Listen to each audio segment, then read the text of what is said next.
Her crew have struggled through rough seas and high winds. They've battled seasickness, and with just a few hundred miles to go, spirits are high. Then early one morning, there's some dramatic news that takes everyone by surprise.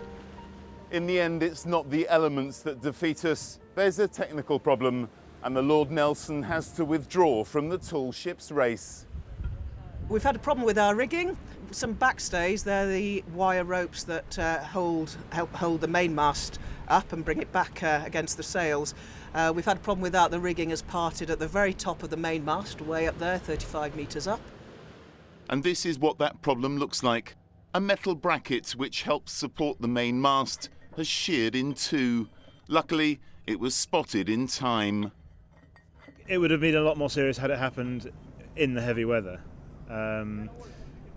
As long as it was noticed soon enough, I don't think we would have lost the mast. But once part of the system starts to go, that puts more strain on the rest of it.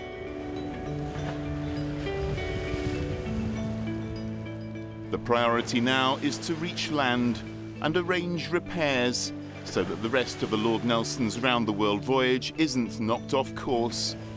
Some sails can still be set, but she's mostly under motor power. That means her crew of disabled and able-bodied people get a chance to confront their fears.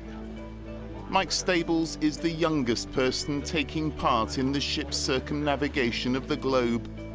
He reached the required age of 16 on the flight out and was only allowed 3 weeks out of school because he promised to study in his spare time. He's a Sea Scout and has sailed dinghies before, but he's not sure about climbing aloft.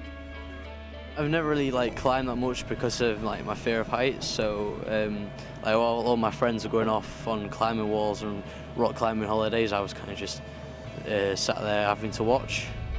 He manages to climb up while the ship's at anchor, but it's a different matter when she's at sea and everything's moving. I'd be scared of heights. You hold on for dear life, and I know it sounds dramatic, but it is. It does feel like you're falling a lot of the time, but it's great when you're up there. At the other end of the age spectrum is 89-year-old Albert Bailey, who climbs aloft with the confidence of someone half his age. He takes the challenge and any rough weather in his stride. I'm waiting here. At times I thought, what the hell am I doing here? And then I thought, then the sun comes up.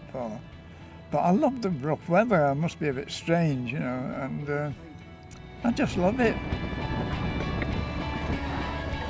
An age gap of 70 years epitomises what the Lord Nelson is all about. A crew of all abilities working together as a team. It's fantastic to see them each battling their own abilities, their own fears, and overcoming them and becoming better people for it. A day alongside in New Zealand and the broken mast fitting is repaired. Next stop is Auckland and the story of a newcomer to sailing who joined the ship for 6 weeks and is still aboard 6 months later. Richard Jones, ITV News, New Zealand.